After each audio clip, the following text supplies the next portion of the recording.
ሰላም ጤና ይስጥልኝ። ፈጣን እውነተኛና ሚዛናዊ መረጃዎችን ወደ እናንተ የሚያደርሰው የፈጠነ ሚዲያ ነው። ዛሬም እንደተለመደው በዓለም ፖለቲካና በሀገራችን ወቅታዊ ጉዳዮች ላይ የተሰሙ አዳዲስና ሚስጥራዊ መረጃዎችን ይዘንላችሁ ቀርበናል። አብራችሁን ቆዩ።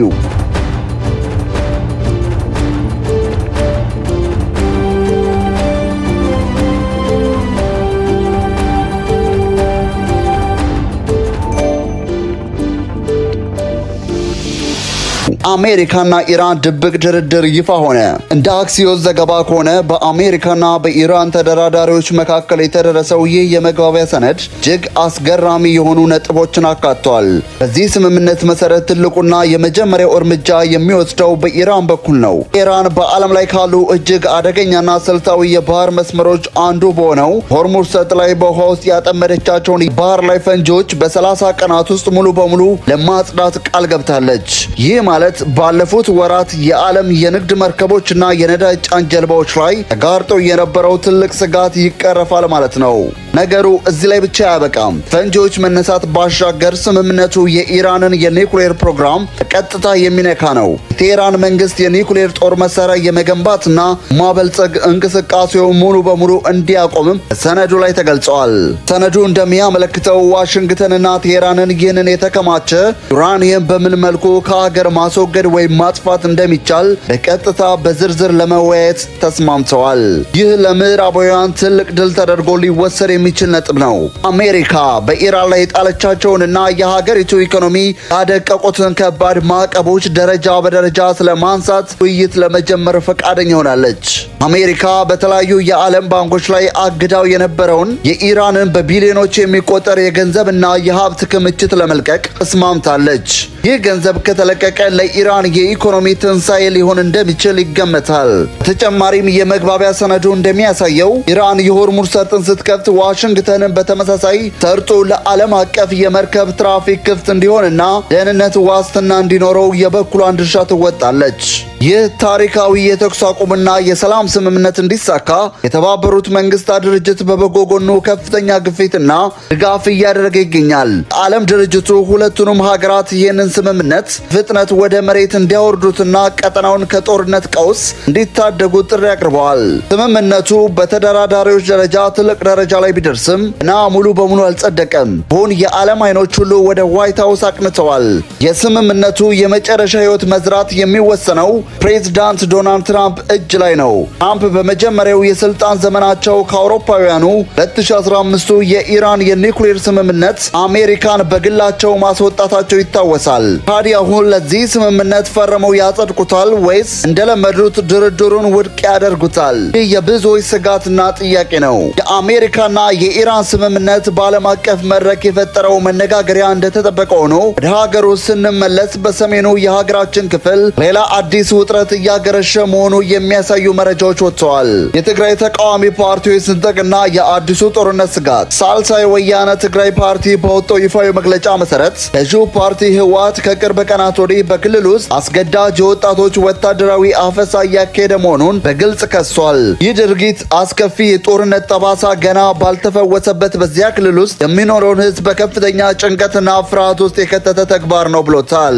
ፓርቲው ይህ የአስገዳጅ ውትድርና ምልመላ ወይም አፈሳ በአስቸኳይ እንዲቆም ጥሪ ያቀረበ ሲሆን ድርጊቱንም ለማስቆም ማንኛውንም አይነት የፖለቲካና የዲፕሎማሲ ስራዎችን እንደሚሰራም አስታውቋል። ይህ የሳልሳ ወያነ ትግራይ ክስ በትግራይ ውስጥ አሁንም ድረስ የጸጥታና የመከላከያ ስጋቶች ሙሉ በሙሉ እንዳልተቀረፉና በህዝቡ ላይ የኃይል እርምጃዎች እየተወሰዱ መሆኑን ማሳያ ነው ይላሉ የፖለቲካ ተንታኞች። ሳልሳይ ወያነ ትኩረቱን ወደ ክልሉ አስተዳደር ብቻ አላደረገም። የኢትዮጵያ ፌዴራላዊ መንግስትን በትግራይ ላይ ያለበትን ኃላፊነት እንዲወጣ አሳስበዋል። ፓርቲው በመግለጫው የፌዴራል መንግስቱ በጦርነቱ ምክንያት የተፈናቀሉ ወገኖችን በአስቸኳይ ወደ ቀድመ ቀያቸው እንዲመለሱ በጽኑ ጠይቋል። ከዚህ በተጨማሪም በትግራይ ክልል ውስጥ የሰራተኞች ደሞዝ መከልከል እንዲሁም መሰረታዊ የሆኑ ሸቀጦችና ቁሳቁሶች እንዳይገቡ መደረጉ ተገቢነት የሌለውና ሰብአዊ መብትን የሚጥስ ተግባር ነው ሲል ኮንኖታል። ይህ በተለይ ከፕሪቶሪያው የሰላም ስምምነት ማግስት የነበሩ የሰላም ተስፋዎችን አደጋ ላይ የሚጥል በመሆኑ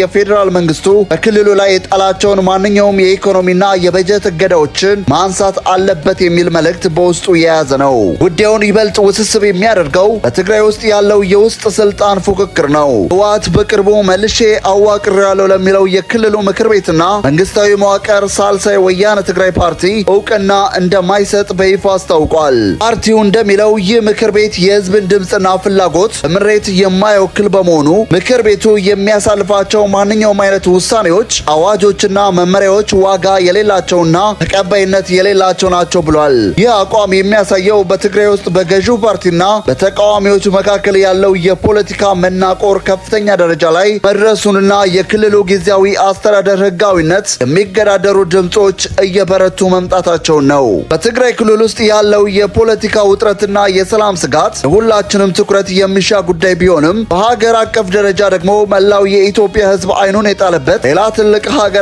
ኩነት ከፊታችን ይጠብቀናል። ሰባተኛው ሀገራዊ ምርጫና የአዲስ አበባ ፖሊስ ልዩ ስምሪት። በአዲስ አበባ ከተማ ስር የሚገኙት የጉለሌ፣ የየካ፣ የቂርቆስና የለሚኩራ ክፍለ ከተማ ፖሊስ ዋና መምሪያዎች ከየአካባቢያቸው ነዋሪዎች ጋር ሰፊ ውይይት አድርገዋል። ነገር ግን የዚህ መድረክ የባህሪ የጸጥታ መዋቅሩ ከሲቪሉ ማህበረሰብ ጋር መጋጠሙ ብቻ አይደለም። በውይይቱ ላይ የሃይማኖት አባቶች፣ የኦሮሞ ባህላዊ መሪዎች የሆኑት አባ ገዳዎች፣ የሰላም ተምሳሌት የሆኑት ሀደ ስንቄዎች፣ የሸገር ከተማ አስተዳደር ኃላፊዎች እንዲሁም የሰላምና የጸጥታ ቢሮዎች በጋራ ተሳትፈዋል። ይህ የሚያሳየው መንግስት በሰባተኛው ሀገራዊ ምርጫ ሊያጋጥሙ የሚችሉ ማንኛውንም የጸጥታ ስጋቶች ለመከላከል የባህላዊና ሃይማኖታዊ ተቋማትን ተሰሚነት ለመጠቀም ነው ይላሉ የፖለቲካ ታዛቢዎች። እዚህ የጋራ መድረክ ላይ ጠንከር ያሉና የወደፊት አቅጣጫን የሚያመለክቱ ንግግሮች ተደምጠዋል። ከነዚህም መካከል የለሚኩራ ክፍለ ከተማ ፖሊስ ዋና መምሪያ አዛዥ ምክትል ኮሚሽነር ሽመልስ ሽፈራው ያነሱት ነጥብ ይጠቀሳል። ምክትል ኮሚሽነር ሽመልስ ሀገርን የሚረከብ ጤናማና አስተዋይ ትውልድ ማፍራት የሚቻለው በመጀመሪያ ሰላምና ጸጥታዋ የተጠበቀላት ሀገርን መፍጠር ሲቻል ነው ብለዋል።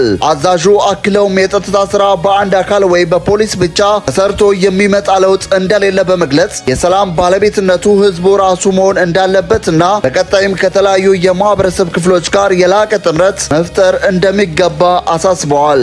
የተከበራችሁና የተወደዳችሁ የፈጠነ ሚዲያ ተመልካቾች ዛሬ ይዘንላችሁ የቀረብነው መረጃዎች እነዚህን ይመስሉ ነበር። ፈጣንና ሚዛናዊ መረጃዎችን ሁልጊዜም ለማግኘት የፈጠነ ሚዲያን የዩቲዩብ ቻናል ሰብስክራይብ ማድረጋችሁን እንዳትረሱ። የደውል ምልክቷንም በመጫን ሁልጊዜም ቀዳሚ መረጃን ያግኙ። ሰላም ለሀገራችን፣ ሰላም ለዓለማችን።